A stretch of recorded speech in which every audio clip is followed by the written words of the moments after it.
Welcome to Operation End Times. I'm your Jedi warrior for Jesus, Bent Hellestead.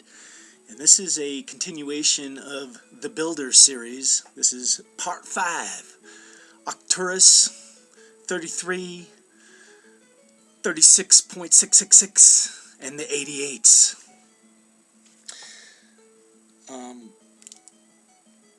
We got a lot to get to, so I'll try and just get to the heart of the matter. But when it comes to numbers and synchronization and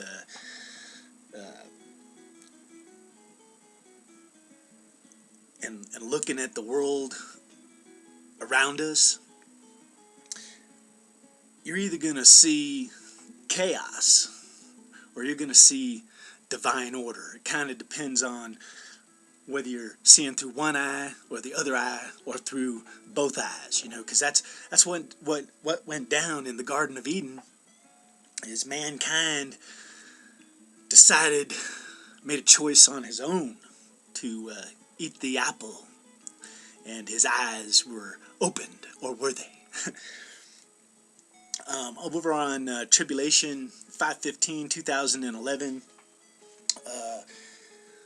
the latest video was Tribulation Day 1260, which was this last Sunday, and it was a day that was just amazing because the synchronization, just what kind of came forth was just an eye-opener. Since that day in the Garden of Eden, after mankind was cast out, we've been continually been amazed at our own progress, thinking that, we're getting somewhere. And yet, when you look at the world, you have to really say, are we progressing?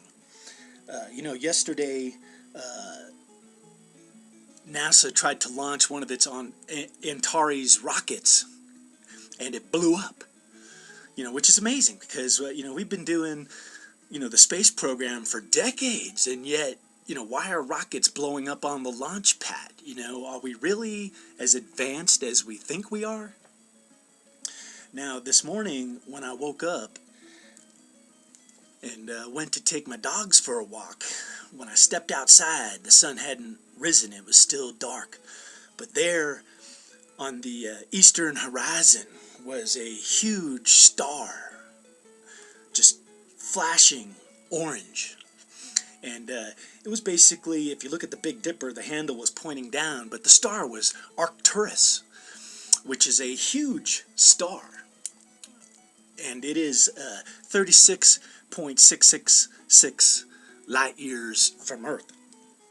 But there's kind of I found this story on Arcturus, and it's called The Curious and Confounding Story of How Arcturus Electrified Chicago. And Chicago is on the 88th meridian. That's the home of our beloved President Barack Obama. So the symmetry, the numbers, people have done videos on that. Some people think Obama is the Antichrist. I don't. Now, is he walking a path of light or is he on a shadow path? That is debatable. We still have this Ebola thing going crazy. It just turned out that the doctor in New York lied to police about where he had been. He told them he was in a self-quarantine, and yet he wasn't. He was out bowling and having dinner. And then there's that nurse who's fighting the quarantine. We got our troops that Obama sent over to Africa. They're all going to have to be quarantined. But, this Ebola story just doesn't seem to have an ending to it. And, it seems like there's this conspiratorial, aspect to Ebola. But anyway, Arcturus, the story is how in 1933, Chicago had the World's Fair, and they decided to light up the fair using the starlight of the star of Arcturus. And at the time, they believed it was 40 light years from Earth. So Chicago had a World's Fair in 1893. So it was exactly 40 years later, the scientists were saying, look at how amazing we are, because the photocell had just been invented, so they could literally generate electricity out of light.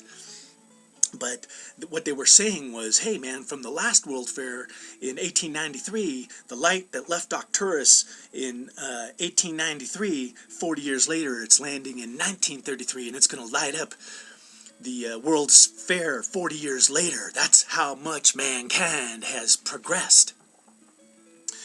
But you have to ask yourself, have we progressed? Now, 1933 is another one of these synchronized years. My father was born in 1933. The Golden Gate Bridge, either the construction started or was completed in 1933. There was all sorts of stuff happening in 1933. There was the World Bank. All sorts of stuff was going on. And, once again, the more you look at the numbers in the synchronization, a lot of people just see the shadow, but if your eyes are open to it, you will also see the finger of God at work. And that's what I was saying in the tribulation video, is that 1260 represents the finger of God at work. And, in the Bible, the finger of God came out when the king of Babylon was sitting there partying with his friends, and the finger wrote, you're doomed on the wall. So I think that's kind of where we're at. Is we've reached a point.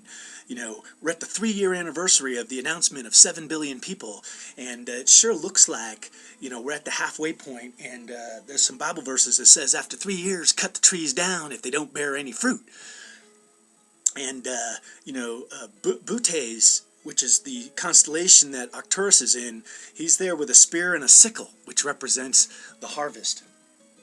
So everything's kind of coalescing, everything is synchronizing. And, I don't know the future, but it sure looks like we're reaching a point of no return, and, maybe we're reaching the point of the return of Jesus Christ himself. Anyway, we're going to look at the eights and try and see the glory of it all. I'm going to turn this music down for a second. But we'll go to Job 8. The 88s are in play, my friends. Mercury rose this morning on the eastern horizon as well, right next to Arcturus, and it's in Virgo right now. Another birthing sign. But let's go to the book of Job, Job 8. And we're going to start at Job 8, verse 7, but we'll then go to Job 8:8. But Job 8:7 says, though thy beginning was small, yet thy latter end should be greatly increased.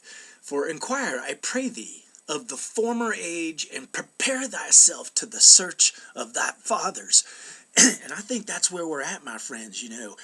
Are you looking forward? Are you looking back? Are you seeing what's happening in the present? But Job 8:8 says, prepare thyself for the search of thy fathers. What were our fathers searching for? Job 8:9, for we are but of yesterday, and know nothing, because our days upon the earth are a shadow. There it is, my friends. And I'm telling you, Jesus said, set your sights on heavenly things.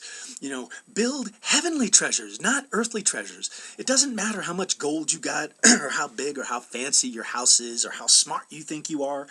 If you haven't figured out that the earth and our life and our paths, our experiences are just a shadow of the real reality, which is the heavenly kingdom of God, then you're as blind as the next fool. But Job 8:10 says, shall not they teach thee and tell thee and utter words out of their heart? Can the rush grow up without the mire? Can the flag grow without the water? Job 8:12, while it is yet in his greenness and not cut down, it withereth before any other herb. Job 8:13, so are the paths of all that forget God, and the hypocrite's hope shall perish. And once again, a lot of the people looking at the numbers, looking at the doom and the gloom, the destruction, is brought about by us. A lot of people want to say God's the one that's destroying everything. No, mankind is more than capable of destroying himself. And a perfect example of that is our progress in the areas of energy, atomic and nuclear energy. That last video on tribulation, I called it hindsight, because when you're looking back, it's easy to say, I told you so. But looking forward is really hard, and a lot of people can't even just look at the here and the now, the present. But in hindsight, it got brought to my attention. I was going through some comments from viewers, but on my Tribulation 5/15/2011 blog, it was day 1041. When I was back in San Jose, there was a crop circle that appeared in Chualar, Salinas. And everybody was trying to analyze what that crop circle was saying, but it seemed to have two things. One was it was repeating the number 192 over and over again. And, now we got that giant sunspot, the biggest sunspot in like 3 decades, 2192, which has just been blasting X-class solar flares. And it's now swinging out of sight to the other side of the sun. But a sunspot that big surely will rotate back to face Earth again. And Lord knows, only God knows what it's going to do. But I'm thinking, man, is there a connection between that crop circle, which was saying 192, and that giant sunspot, 192? And the other thing that people were saying that crop circle was showing was Fukushima reactor 4. And we want to sit here and say, see no evil, hear no evil, talk no evil. Nobody wants to talk about Fukushima, but it's been a festering sore on this planet for like 3 years. And I don't think mankind is going to shut it down. Nine Nania has done some videos about Japan sinking. I'm just saying, the finger of God, is it the finger of God, or is it mankind bringing about his own destruction? And it is maybe the only hope of shutting down the mess of Fukushima is for it to just be sucked down into the bowels of the earth. That's kind of what happens in Revelations 12. The woman in the sky of Virgo, the man-child being born. The dragon tries to flood the woman out of his mouth. A lot of people think that's water. I don't. I think the flood is of distortion, of shadow, of lies, trying to confuse, blind, and veil mankind to what's actually going on. But it says the earth helps out and swallows up the flood from the dragon. Could that be Japan being swallowed up? Moses, when he came down off the mountain and the children of Israel were just locked into a mindset of sin, and they had the golden calf, he said, make a choice right now, either come this way or face the consequences of your actions. And a few people came towards Moses, but the rest of them were swallowed up by the earth. Giant earthquake, a pit, whatever. That may be what's in play, my friends. All right, I'm going to look at another verse, and I think this one is key, which is Isaiah 64. 64 is 8 times 8. The 88s. See if we can get this to pop up here. Here we go. But Isaiah 64 is all about God coming down to earth. It says, Isaiah 64:1, oh, that thou would rend the heavens, and thou wouldst come down, that the mountains might flow down at thy presence. And I'm just going to kind of skip, but Isaiah 64 verse 8, that's 888. 8 times 8 in verse 8. But now, O Lord, thou art our Father. We are the clay, and thou art the potter, and we are the work of thy hand. And that, my friends, is the true glory of the 88s, which is, let us never forget that we are created by God himself. And, that's, I think, what mankind forgets all the time. We want to think that we created ourselves, or space aliens created us, or we just somehow evolved, from a monkey or a baboon or a single cell. But I'll tell you, that's just denying the Creator, the Master Builder, Jesus Christ, our Father. And surely doom and destruction awaits those who are walking around in that kind of denial. So I will pray that everybody's eyes are opened up to the truth, which is God is the potter. Okay, the final Bible verse I'm going to kind of go over and take a look at is Psalms 8. Let's see if we can pull it up. We're at the 14-minute mark. I'm going to have to cut this video here if we can get Psalms 8 to come up. But Psalms 8 just says the same thing, which is, Psalms 8 verse 3, when I consider thy heavens, the work of thy fingers, the moon and the stars, which thou hast ordained, what is man that thou art mindful of him, and the son of man that thou visited him? For thou hast made him a little lower than the angels, and crowned him with glory and honor, and made him to have dominion over thy works of thy hands. Thou hast put all things under his feet. And that's talking about Jesus Christ, that dominion was given to him. All right, hey, this is part 5. I'm going to get part 6 fired right on up. But the 8s are a reflection of the glory of God, my friends. All right, take care.